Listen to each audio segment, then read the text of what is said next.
He felt a little relief as the yacht began to float slowly. However, countless questions haunted him. Whose boat was that? And why had the crew abandoned it in the middle of the ocean, despite leaving so many resources behind? John was about to find out personally as he remained trapped inside. Hours passed, but no rescue team arrived, despite his repeated attempts to send emergency signals over the radio. Growing anxious, John climbed to the deck, looking around in frustration, and at some point felt a sudden urge to relieve himself. But while he was distracted, the waves became more intense, destabilizing the boat.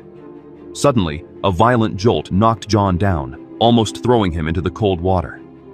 Fortunately, he clung tightly to the sides. Falling into the water would mean certain death, with deadly sharks and other monstrous creatures waiting below. Struggling with all his strength, John pulled himself back onto the deck. However, for a brief moment he felt as if someone pushed him, rather than the boat simply losing balance. Fear consumed him. He retreated to the lower deck where strange sounds echoed. Although no one responded to his calls, trying to calm himself, John went to the bathroom, but even there his mind was filled with dark thoughts. What if no rescue arrived? What if supplies slowly ran out until nothing was left? As soon as he finished, he reached for the door, only to discover it was locked from the outside.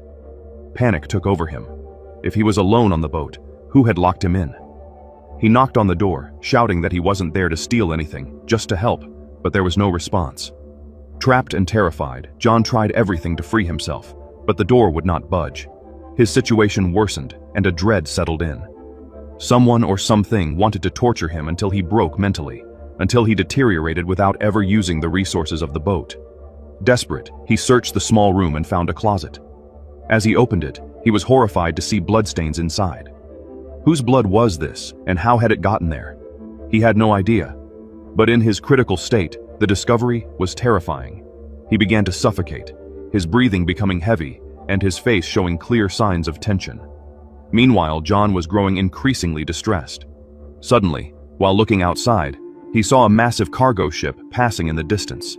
His only hope was to somehow catch the crew's attention so they could rescue him. But his small boat was nothing compared to the enormous ship, and his voice was too weak to reach the workers above the roar of the ocean. Then John realized something terrifying. His boat was floating directly into the path of the cargo ship. If they continued, his small vessel would be crushed, killing him instantly. To save himself, John decided to prevent his boat from moving forward. He quickly grabbed a rope, intending to use it as an anchor by throwing it into the water so he could latch onto something. The plan seemed smart, but it failed miserably. The rope